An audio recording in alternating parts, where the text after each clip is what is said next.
What's going on, guys? It's Zels here, and today we're going to talk about Yamato's devil fruit. So, on my last video, a commenter named John D. Christen commented on my video saying that Yamato could be either a Panu, a Kiran, or Raiju. And I would like to thank him for inspiring this video. So let's start. So there's a lot of speculation on Yamato's devil fruit. A lot of people are saying it could be a Kiran.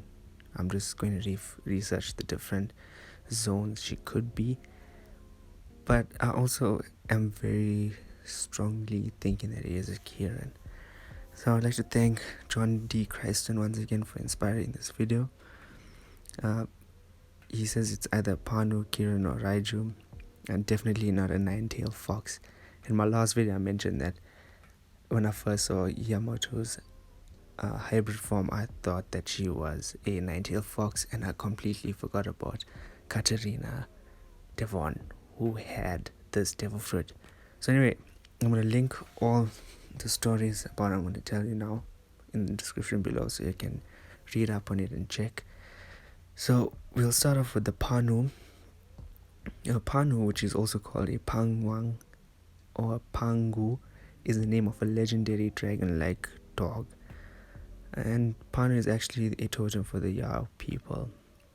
So the Yao people believe that Panu was their first ancestor, and they worship him and they leave sacrifices to him, and they have a festival in his name called the Panwang Festival.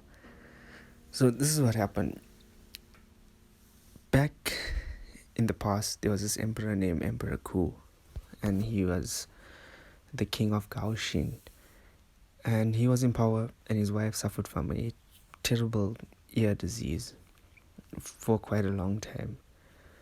So she fully recovered when they took out this golden worm from her ear, and they left it underneath the gourd. And this worm started to change into a dragon-like dog with brocade lines all over its body, and that's where the name Panu came from, who means a kind of god. So this dragon-like dog, Panu, he was well loved by the emperor and by the officials that this emperor had. And there was a rebellion that was taking place from one of the chiefs. So Emperor Ku said that if anyone can bring me the chopped off head of this chief as a reward, they will marry his daughter. Since no officer had the courage to do this, Panu went there all by himself, taking the chance of the chief's hangover, and he bit his head off and sent it back to the Emperor Ku. Then Emperor Ku carried out his promise and married his daughter off. Panu, after staying in a golden bell for 6 days, he turned into a human being. So this is when he came. He was still in this form, and he bit off his head. He sent it to the emperor, and then he went underneath this golden bell, and then he became a human, and then he could marry this girl. And after marriage, emperor conferred him the title King of Shibao Palace in Nanjing, for which he gained the name Panwang. Now Wang I found this very, very fascinating. So Wang is actually a term that Chinese people use to say what a dog sounds like. So English speaking people, we know that when you're gonna say what sound does a dog make, it makes a woof woof sound. In China, if you ask them what sound does a dog make, they'll say wang wang. I'm not lying. This is it. So this is actually where it gets a little bit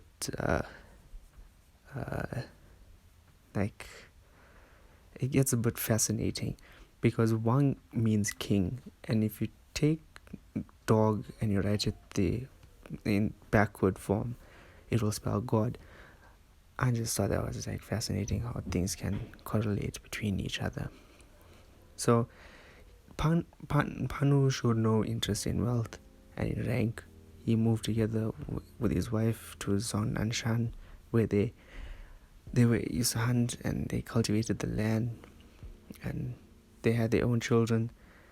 And later, Emperor Ku gave each of his 12 children, 6 boys and 6 girls, a surname which began the earliest surnames of Yao people. Once, when he was hunting, Pan Wang was hit by a goat and fell down the cliff and died. His children and grandchildren increased in numbers, and the Yao nationality came into being. So that's a very fascinating story. You can see this person, Panu, is very powerful. Could be a nod to Yamato, because she does look like a dog-like thing. So it's a possibility. Anyway, now we're going on to the Kiran. There's a lot of information on the Kiran. I'll link a website below so you can check it out. There's different versions, there's different origins of it, different time periods. So it's just, this Kiran has been morphed and changed so many times into so many different cultures. There's Buddhist culture that perceive the Kiran differently from the first culture that came up about it. So I'm going to talk about it. I'm going to just use the first descriptions that I could find out. And this is an interesting one, because it says here, in the earliest references to the Kiran are in the 5th century BC. The Kiran made appearances in a variety of substantiated Chinese works of history and fiction, such as Feng Shenbang, Emperor Hu of Han. Apparently, he captured a live Kiran in 122 BC. Although Sima Xuan was skeptical of this, the legendary image of the Kiran became associated with the image of the giraffe in the Ming Dynasty. The identification of the Kiran with giraffes began after Zheng He's 15th century voyage to East Africa, and this is modern day Somalia. So the Ming Dynasty bought giraffes from the Somalian merchants, along with zebras, insects, and various other exotic animals. Zheng He's fleet brought back 2 giraffes to Nanjing, and they were referred to as Kirans, with giraffe meaning Geri in Somali. The emperor proclaimed the giraffes as magical creatures whose capture signaled the greatness of his power. So this is interesting, because we see here that this emperor is Emperor Hu of Han. Now, if you look back at the SARS epidemic and even the COVID-19 epidemic, Wuhan is a province in China that actually started the whole thing. So this is what happens is, in China, one of the biggest markets in the world is this exotic animal market, where they eat exotic animals. And this is actually $1 billion business. And at one stage, I think it was after the SARS epidemic, that they closed this market because they deemed it wasn't safe. I think the whole World Health Organization had a say in this, and China lost a lot of money because of this. And this then changed, because this affected the market so much. They stopped it, and then when they stopped it, it affected the market so much when they stopped it, that they had to bring it back. So this means that people used to eat tigers, lions, elephants. Yeah, this is true. And they used to pay big money to eat these exotic animals. And because these are the richest of rich people that are eating these stuff, they're paying top dollar for it. That's why it was such a big market. So we could see here, even in 122 BC, that they used to bring exotic animals into China. And first it was attempt to show their status, to show their power, how much thing they have over the land and over its people, how much power they have over the land and people. And then after that, to go around eating and stuff. So it's a bit funny to see how even in the past they were doing this. And it's I can't say it's cool, I can't say it's not cool. I'm just a human living on earth. So I just felt, and what also resonates with me, why I think it's a Kirin so much when it comes to Yamato, is because Oda likes using past and using real life people to inspire his characters. So the fact that Yamato only revealed the devil fruit now, and we in the middle of a pandemic, and for him to throw a Kirin in as a devil fruit and as a mystical or mythical zone devil fruit to Yamato, I think that's an Oda like move. So yeah, that's one of the reasons why I do think it is Yamato that is doing this. So Kirin generally has Chinese dragon-like features. Most notably, their heads, their eyes are thick with eyelashes, manes always flow upward, and they have beards. So the body is fully or partially scaled, and often shaped like an ox deer or an horse.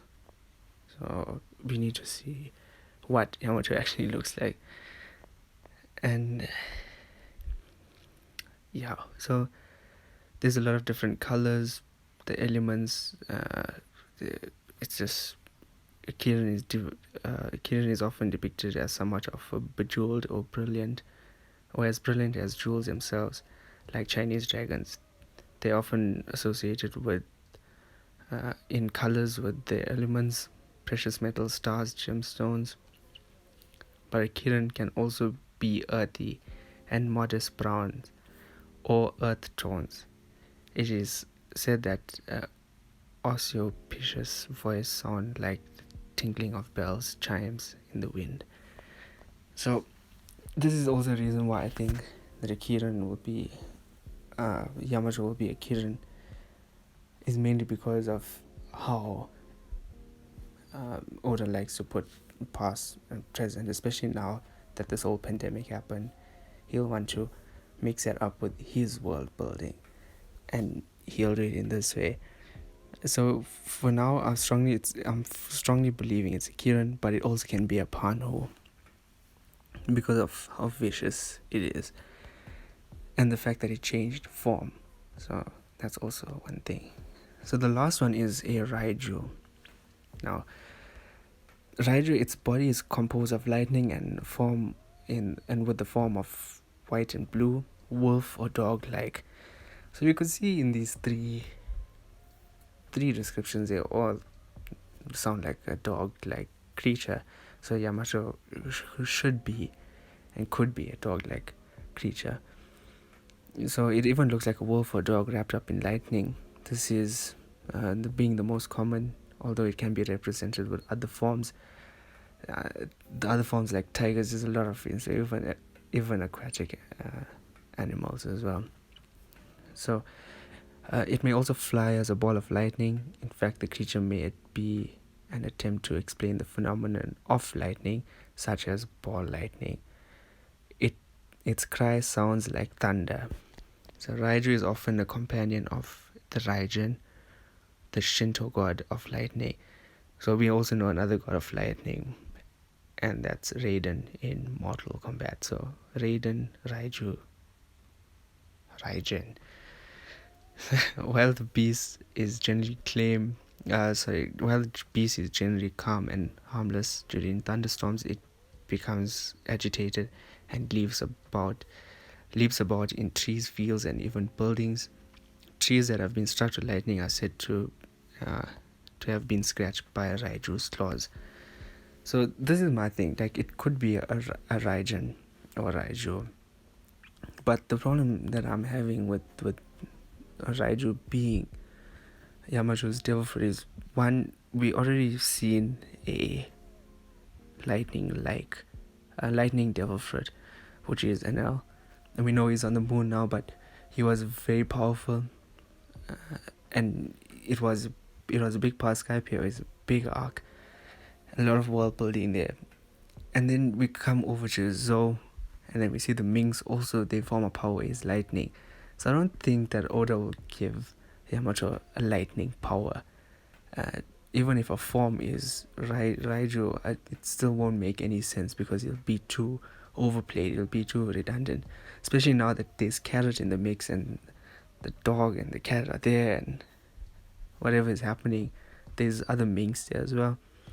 And they all got the same power. So I don't think that Yamato will be a Raijin.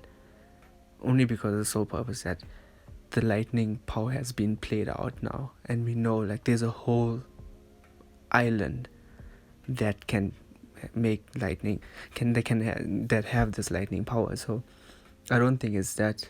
And if it was because of her form, she would look like a mink.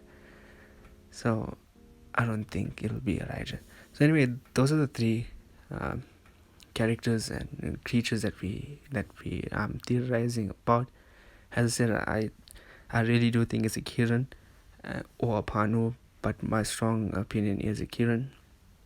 And if you like this video, please consider liking and subscribing, and thank you. You're much appreciated.